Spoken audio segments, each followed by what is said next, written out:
Au nom du Père et du Fils et du Saint-Esprit, le Seigneur soit avec vous et avec votre esprit. Évangile de Jésus-Christ selon saint Luc. Luc chapitre 6, du verset 27 au verset 38. En ce temps-là, Jésus déclarait à ses disciples: « Je vous le dis, à vous qui m'écoutez, aimez vos ennemis, faites du bien à ceux qui vous haïssent, souhaitez du bien à ceux qui vous maudissent, priez pour ceux qui vous calomnient. À celui qui te frappe sur une joue, présente l'autre joue. À celui qui te prend ton manteau, ne refuse pas ta tunique. Donne à quiconque te demande, et à qui prend ton bien, ne le réclame pas. Ce que vous voulez que les autres fassent pour vous, faites-le aussi pour eux. Si vous aimez ceux qui vous aiment, quelle reconnaissance méritez-vous? Même les pécheurs aiment ceux qui les aiment. Si vous faites du bien à ceux qui vous en font, quelle reconnaissance méritez-vous? Même les pécheurs en font autant.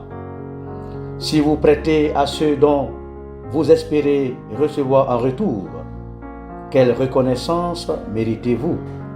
Même les pécheurs prêtent aux pécheurs pour qu'on leur rende l'équivalent. Au contraire, aimez vos ennemis, faites du bien et prêtez sans rien espérer en retour. Alors votre récompense sera grande et vous serez les fils du Très-Haut, car lui, il est bon pour les ingrats et les méchants. Soyez miséricordieux comme votre Père est miséricordieux. Ne jugez pas et vous ne serez pas jugés. Ne condamnez pas et vous ne serez pas condamnés. Pardonnez et vous serez pardonnés. Donnez et l'on vous donnera. C'est une mesure bien pleine, tassée, secouée, débordante, qui sera versée dans le pan de votre vêtement. Car la mesure dont vous vous servez pour les autres servira de mesure pour vous aussi. Acclamons la parole de Dieu. Louange à toi, Seigneur Jésus. Bien-aimés frères et sœurs, voici l'évangile de ce 7e dimanche du temps ordinaire de l'année C qui nous est proposé pour notre méditation. Un seul message nous apparaît à l'esprit. Ce dimanche, le Seigneur nous invite à être des hommes et des femmes capables d'amour et de pardon.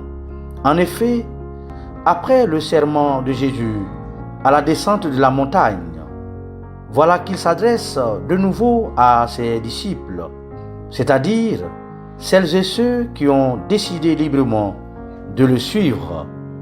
À ceux-là, il propose une manière nouvelle d'aimer.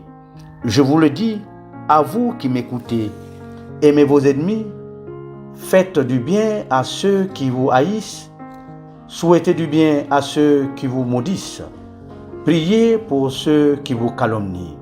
Jésus nous transporte dans la pratique extrême de l'amour, dans nos relations avec les autres.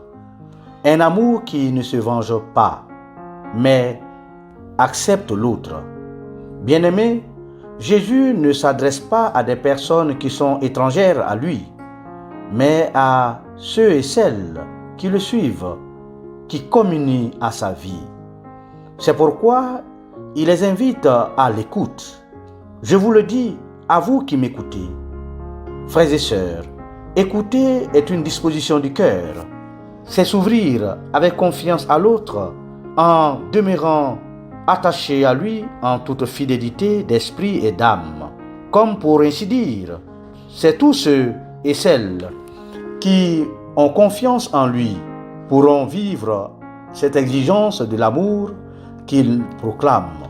Frères et sœurs, l'écoute de Dieu est un chemin de confiance et d'amour qui nous conduit à la vie des enfants de Dieu. Ainsi, tous ceux qui sont à l'écoute de Dieu seront capables d'aimer comme Dieu aime, seront capables d'être miséricordieux comme Dieu est miséricordieux. On pourrait dire, aimer, c'est sortir de soi-même pour opérer un déplacement vers l'autre sans mesurer ses qualités et sans mesurer ses défauts.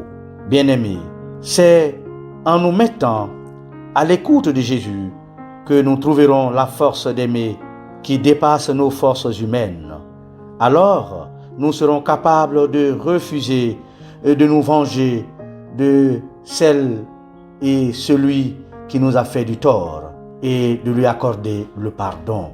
Eh bien, pardonner, ce ne signifie pas oublier, mais pardonner, c'est une démarche de charité et d'amour envers l'autre à qui nous donnons la grâce et la possibilité d'une nouvelle vie. Mon frère, ma sœur, Jésus, en t'invitant aujourd'hui à l'écoute, veut faire de toi une personne affranchie et libre.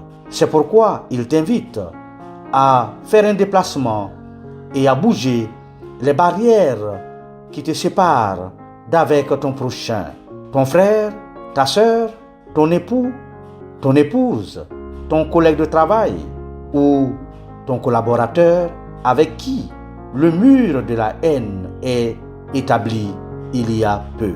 Aimez vos ennemis, soyez miséricordieux comme votre Père est miséricordieux. Bien-aimés, voici l'invitation que Jésus nous lance aujourd'hui. Agir ainsi est une exigence de la charité et du pardon qui est créatrice de vie. Alors, nous sommes invités à ouvrir les portes de nos prisons, les prisons de nos cœurs, pour recevoir notre guérison et offrir la libération aux autres que nous avons enchaînés et emprisonnés dans nos cœurs. Mon frère, ma sœur, seul, tu ne peux pas y arriver à faire ce déplacement de vie. Seul, tu ne peux pas satisfaire cette exigence de l'amour de l'ennemi. Pardonner à celles et ceux qui te font du tort. C'est pourquoi Jésus t'invite à l'imitation de son cœur miséricordieux, qui pardonne, qui aime et qui donne la vie. C'est pourquoi il te demande d'accepter de faire ce passage avec lui. Ce passage avec lui, toi qui vis avec lui, toi qui participes à sa vie, toi qui es baptisé, à demeurer toujours fils du Très-Haut.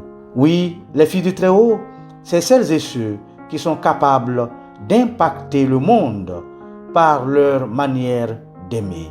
Ne jugez pas, ne condamnez pas, pardonnez, donnez, prenez soin de vous et des autres. Amen.